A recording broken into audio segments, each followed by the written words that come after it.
আসসালামু আলাইকুম। কেমন আছেন সবাই? আশা করছি ভালো আছেন। এই করোনা পরিস্থিতির মধ্যেও সবসময় আশা করব যাতে আপনারা সবাই ভালো থাকেন। আমিও আলহামদুলিল্লাহ আজকে ভালো আছি। আজকে আমাদের নেটওয়ার্ক ইঞ্জিনিয়ারিং এর দ্বিতীয় ক্লাস। তো আমরা আজকের ক্লাসে মূলত আইপি এবং এর বিষয়বস্তু নিয়ে বিস্তারিত আলোচনা করব। তো দেখা যাক আজকে আমাদের ক্লাসে কি কি আছে। নেটওয়ার্ক ইঞ্জিনিয়ারিং ক্লাস 2 তে আপনাকে স্বাগত।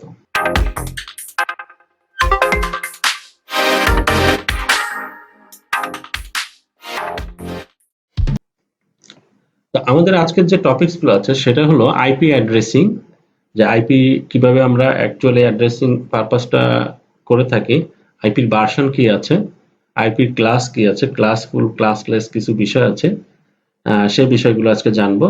সাবনেটিং পারপাজে কিছু বিষয়ে কথা বলবো। সাবনেট কিভাবে করতে হয় সেটা নিয়ে আলোচনা করব। সাবনেট মাস্ক কি জিনিস সেটা সম্পর্কে আমরা একটু জানার চেষ্টা করব। আইপি নেটওয়ার্ক নিয়ে কিছু হ্যান্ডস অন কাজ করব এবং টিপি লিঙ্ক C60 AC1350 ওয়াইফাই একটা ডুয়েল ব্র্যান্ড রাউটার আছে, এটার আনবক্সিং এবং কনফিগারেশন করা দেখব। তো চলেন শুরু করি। ওকে, আইপি অ্যাড্রেসিং ফার্স্টে হলো আইপি। আইপির পুরো অ্যাব্রিভিয়েশনটা হলো ইন্টারনেট প্রোটোকল।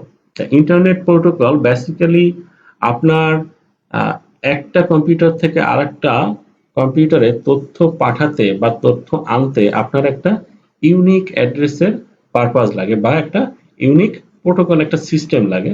তো এই জিনিসটাই যে মেনটেন করে সেটাই হলো আপনার আইপি। প্রত্যেকটা হোস্টের এক একটা ইউনিক আইপি যদি থাকে তাহলে ওভার নেটওয়ার্ক তাদেরকে আলাদা আলাদা আইডেন্টিফিকেশন করা সম্ভব। আর এইটাকেই ব্যবহার করে বিভিন্ন কয়েকটা প্রোটোকল ডিজাইন করা হয়েছে, এই যাতে আইপি নিয়ে তারা প্রত্যেকটা হোস্টকে আইডেন্টিফিকেশন করতে পারে এবং একজন আরেকজনের কাছে তথ্য পাঠাতে পারে। সো এটা আইপি হলো কি, ইন্টারনেট প্রোটোকল। এটা বাইনারি বেস একটা অ্যাড্রেসিং সিস্টেম। এটার মূলত 4টা পার্ট থাকে এবং তাদেরকে ডট দিয়ে লেখা হয়। যেমন যদি আমি আপনাদের এক্সাম্পল দিই, এখানে 192.168.100.1, এদের প্রত্যেককে আমরা কি বলি, একটা অক্টেট বলি। এই অক্টেট গুলো 8 বিটের মানে 1 বাইটের। তো টোটাল অ্যাড্রেসের টোটাল একটা আইপির টোটাল বিট সংখ্যা কত দাঁড়াচ্ছে, টোটাল হলো 32। তাহলে 32 বিটের একটা আইপি অ্যাড্রেস যার মধ্যে 4টা অক্টেট থাকছে। এই অক্টেটে প্রত্যেকটা আবার 8 বিট করে। তো 8 বিট করে 4টা অক্টেট, টোটাল 32 বিট। এটাই হলো আপনার আইপি অ্যাড্রেসের প্যাটার্ন। তো টাইপ অফ আইপি অ্যাড্রেস কত রকম হতে পারে। আইপি অ্যাড্রেস অনেক রকম হতে পারে। তার মূল কয়েকটা হলো এরকম, যে একটা হলো ইউনিকাস্ট আইপি অ্যাড্রেস, একটা হলো মাল্টিকাস্ট আইপি অ্যাড্রেস, একটা হলো ব্রডকাস্ট আইপি অ্যাড্রেস।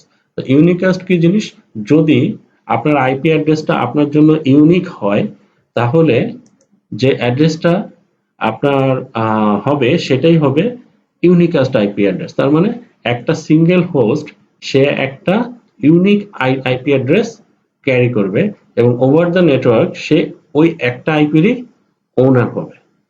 মোটামুটি এটা হলো ইউনিকাস্ট আইপি অ্যাড্রেস পারপাস।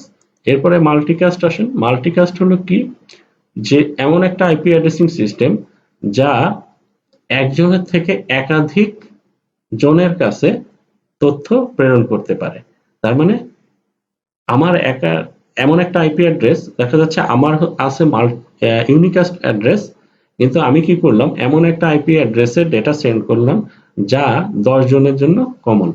তাহলে আমার পাঠানো মেসেজটা ওই 10 জনেই পেয়ে যাবে শুধুমাত্র এই আইপি অ্যাড্রেসের কমন হওয়ার কারণে।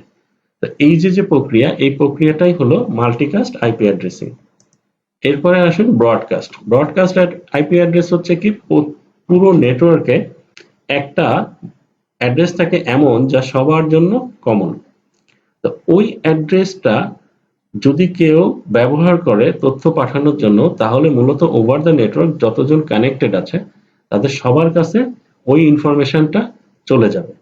এই যে প্রক্রিয়া, একটা তথ্য সবার কাছে পাঠায় দেওয়া যে আইপির মাধ্যমে সম্ভব, সেই আইপিটা হলো আপনার ব্রডকাস্ট অ্যাড্রেস। এই ব্রডকাস্ট অ্যাড্রেসের মাধ্যমে কি হয়, যে একই তথ্য পুরো নেটওয়ার্কে সবার কাছে পাঠানো যায়। আচ্ছা, এখন আসেন জানি আইপির ভার্সন কি আছে।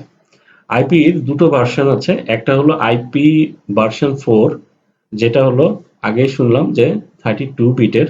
আরেকটা আছে সেটা হলো আইপি ভার্সন 6 বা IPv6, এটা হলো 128 বিটের। মানে বর্তমান প্রেক্ষাপটে আইপি স্বল্পতার কারণে 32 বিট হয়, আইপি স্বল্পতাকে মিটিগেট করার জন্য আমাদের নেটওয়ার্কের বড় ইঞ্জিনিয়াররা এনারা এখন IP6 কে 128 বিটে টোটাল কনভার্ট করছেন, এবং এটা অনেক দেশেই বা অনেক জায়গায় অলরেডি চলমান আছে।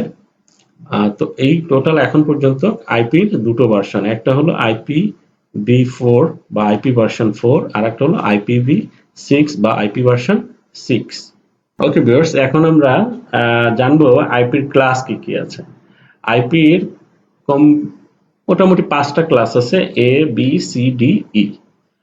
তো ক্লাস এ তে সাধারণত প্রথম থেকে শুরু করে মোটামুটি 127 আগ পর্যন্ত এটা ক্লাস এ, আর 128 থেকে শুরু করে 192 আগ পর্যন্ত এটা হলো বি, 192 থেকে শুরু করে 2 to 4 এর আগ পর্যন্ত আপনার ক্লাস সি, আর বাদ বাকিটা ডি এবং ই তে আছে। তো এইভাবে তো আসলে বোঝা সম্ভব না যে কোনটা ইয়াতে কোন ক্লাসে পড়ছে। এটা বোঝার জন্য সবচেয়ে সহজ যে নিয়মটা আছে সেটা হলো, আপনি যদি কোনো নেটওয়ার্ক অ্যাড্রেসের পরে /8 পান, তাহলে আপনি বুঝবেন যে এই আইপি অ্যাড্রেসটা আছে ক্লাস এ তে। যদি আপনি /16 পান বা সাবনেট মাস্ক ওরকম হয়, তাহলে আপনি বুঝবেন যে এটা আছে ক্লাস বি তে। যদি /24 হয়, তাহলে আপনি বুঝবেন যে এটা আছে নেটওয়ার্ক ক্লাস সি তে, মানে আইপি ক্লাস সি তে। আইপি ক্লাস বোঝার জন্য এর চাইতে সহজ নিয়ম আর নাই, সেটা হলো /8 হলে ক্লাস এ, /16 হলে ক্লাস বি, /24 হলে ক্লাস সি, আর বাদ বাকিগুলো স্পেশালাইজড আইপি অ্যাড্রেসিং।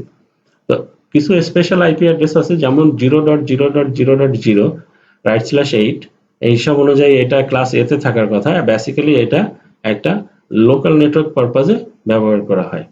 আরেকটা অ্যাড্রেস আছে, সেটাকে আমরা বলি লুপ ব্যাক অ্যাড্রেস, যেটা হলো 127.0.0.1 তো এটা কি, লুপ ব্যাক অ্যাড্রেস জিনিসটা হচ্ছে কি, যে আপনি সেলফ টেস্টিং এর জন্য যে আইপি অ্যাড্রেসিংটা ব্যবহার করেন, একটা কম্পিউটার সে তার নিজের মাইক্রোপ্রসেসরে তথ্য পাঠানোর জন্য যে অ্যাড্রেসটা ব্যবহার করে, বা তার মাইক্রোপ্রসেসর না হয়েও যদি ধরেন আপনার নেটওয়ার্ক কার্ডে যদি কোনো তথ্য পাঠানোর চেষ্টা করে, তাহলে যে অ্যাড্রেসের মাধ্যমে পাঠায় সেটাই মূলত লুপ ব্যাক অ্যাড্রেস। এরপরে আছে কি লিঙ্ক লোকাল অ্যাড্রেস, যেটা 169.254.0.0/16। লিঙ্ক লোকাল অ্যাড্রেস সম্পর্কে আমরা আরো বিস্তারিত জানবো পরবর্তী একটা ক্লাসে। সো মূল কথা হলো কি, যদি আপনার কোনো নেটওয়ার্ক অ্যাড্রেসের পরে যদি আপনি /8 পান, তাহলে সেটা হবে ক্লাস এ। যদি /16 পান, তাহলে সেটা হবে ক্লাস বি। যদি /24 পান, তাহলে সেটা হবে ক্লাস সি। তো মোটামুটি এই তিনটাই আমাদের বেশি লাগে, সো আমরা এই তিনটা নিয়ে একটু আলোচনা করলাম। এরপরে আসেন সাবনেটিং। আইপির সাবনেটিং নিয়ে মানুষের দুশ্চিন্তার শেষ নেই। মানুষ খুবই ভীত সন্ত্রস্ত হয়ে পড়ে আইপি সাবনেটিং এর কথাবার্তা শুনলে।